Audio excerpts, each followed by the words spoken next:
भगवान कहते हैं आगमो अपायनो अनित्याश्च तांति तीक्षस्व भारत। ये आने जाने वाली चीजें हैं, सुख दुख मान हानि ठंडी गर्मी।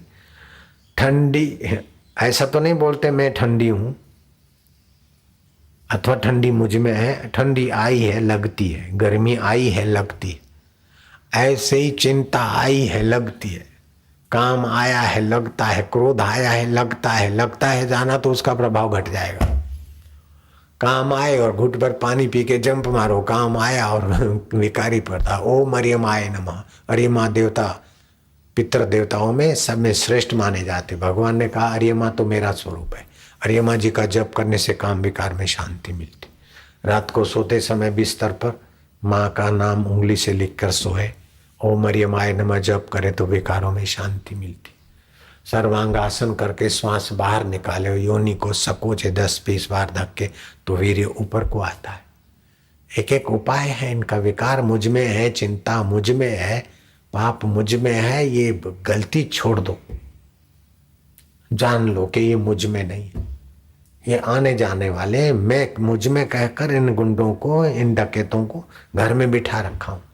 अब संत और भगवान मिलकर भी मेरा दुख नहीं मिटा सकते जब तक मैं अपने में मानूंगा इनको। कई दिक्कत ना है, हमारे में नहीं है। बोले नहीं है कहने से भी तो दुख तो नहीं मिटता है। दुख नहीं मिटे तो भले ना मिटे, लेकिन दुख है तो मन में है, बीमारी है तो शरीर में, मुझ में नहीं है। दुख क्यों नहीं मिटता है? देखो मिटेगा।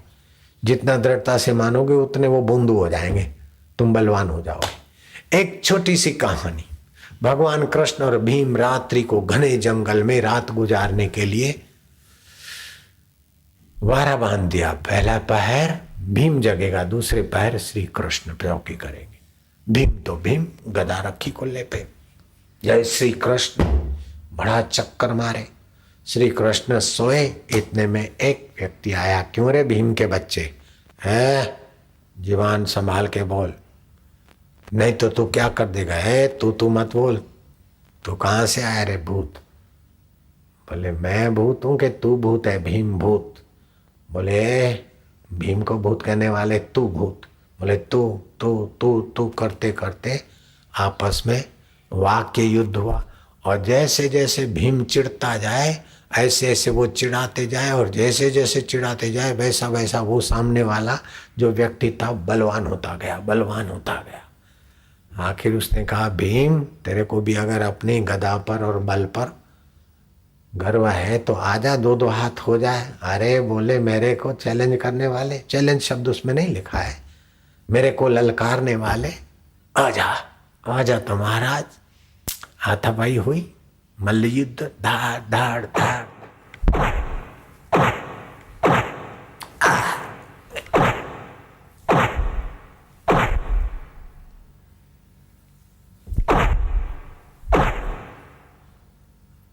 महाराज भीम की तो हड्डी पसली को। अब क्या करे, हाय बाप रे, बचाओ बचाओ तो कायरों का काम है। थोड़ा बहुत मारते गए और मार खाते खाते ऐसे हो गए कि बाप रे। इतने में श्री कृष्ण के जगने का टाइम हुआ, वो व्यक्ति चला गया। भीम लेट गया। कृष्ण जगे। क्यों रे कृष्ण लोगों को चक्कर में डालते हो? कृष्ण कहते अच्छा बेटा तू यहाँ भी आ गया। बोले बेटा बेटा किसको बोलते हो? बोले अच्छा इसको बोलता हूँ बेटा बेटा, तू ही को, तेरे को ही बेटा बोलता हूँ। जो जो कृष्ण को ललकारे त्यों त्यों कृष्ण हंस डाले, तो जो बड़ा होने के बदले छोटा होता गया। जो जो कृष्ण को चिढ़ावे त्यों त्यों कृष्ण कह के अच्छा बेटे अच्छा, वाह वाह बढ़िया, वाह वाह अच्छा, ऐसा तू आया तो ऐसा बोलता है, ठीक है अच्छा। जैसा जैसा भड़काने की करे वैसा वैसा श्री कृष्ण हंसकर उसकी बात का महत्व फुस कर देवे। इतने में सुबह होते होते वो तो एकदम छोटा सा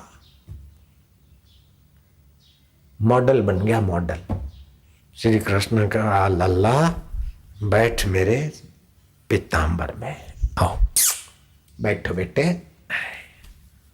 श्री कृष्ण ने पीतांबर में बांध दिया। वो घड़ियाल जैसा तो नहीं था, लेकिन अब कहां से लाऊं मॉडल। अरे भीम, सूरज उगने के बाद सोने से रोग बढ़ते हैं, बुद्धि मंद होती है। भीम सूरज उगने की तैयारी है। केशव मुझे पता है। क्या बात है भीम? बोले प्रभु मत पूछो। 4 दिन पड़ा रहूंगा फिर भी ये पिटाई की मार क्या है। गुज्जी मार पी आए, गुप्त पिटाई हुई है। बैठो मार लागो छे। क्या हुआ? माधव आप तो सो गए, एक कोई अजनबी आया और मेरे को बोलता क्यों रे भीम का बच्चा। मैं गए तो भाई संभाल, ऐसा करके तू में हो गई। जैसे हम नाराज होते गए वैसे भड़कते गए, ऐसा वो बड़ा होता गया और आखिर में तो सारी बात कह सुनाई कि ऐसी मार खा के पड़ा। बोले अच्छा वो अजनबी आदमी ये तो नहीं था?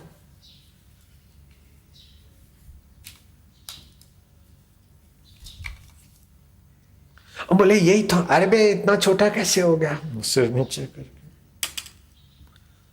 क्या बात है माधव, हम समझे नहीं। माधव ने उसको रवाना कर दिया। बोले इसी का नाम मिथ्या होते हुए भी सत्य प्रतीत होता है। ये मायावी जीव था। माया भी ऐसी है, देखते देखते अगर उसको महत्व देते तो बड़ी हो जाती और सताती है, और उसको देखने लग जाते तो नन्हे हो जाते और आप स्वामी बन जाते। किसी ने गाली दे दी और आपने उसको महत्व दिया, किसी ने कुछ सुना दिया आपने महत्व दिया, तो वो बड़े हो गए और आप छोटे होते जाओगे। और आप महत्व ही नहीं दो तो वो छोटे हो जाएंगे और आप बड़े हो जाओगे। सीधी बात है। कई दिक्कत ना है, कई दिक्कत ना है।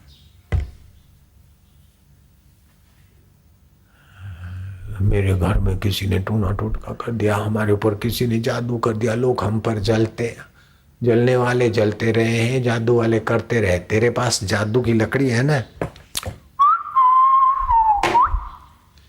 गुरु गीता का पाठ करके घर में पानी छाट दे। किसी ने तांत्रिक कर दिया तो टम टम कर दे।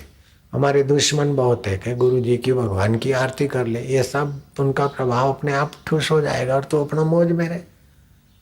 कई दिक्कत ना है। अब घर छोड़कर फलाने जगह जाऊं, दुकान बेचकर इधर जाऊं, ये करूं वो करूं, मन में तो अज्ञान पड़ा है। और दुकान बेच के चला जाएगा, घर बेच के चला जाएगा, गांव छोड़ के चला जाएगा। लेकिन तू बेवकूफ़ी छोड़ दे बेटा, तो फिर जहां भी रहेगा सब ठीक होने लगेगा। फिर भी जलवायु अच्छा हो तो अच्छा ही है, कोई दिक्कत नहीं है। फिर भी दिक्कत को महत्व ना दो, महत्व दो ज्ञान प्रकाश को, गुरु की कृपा को।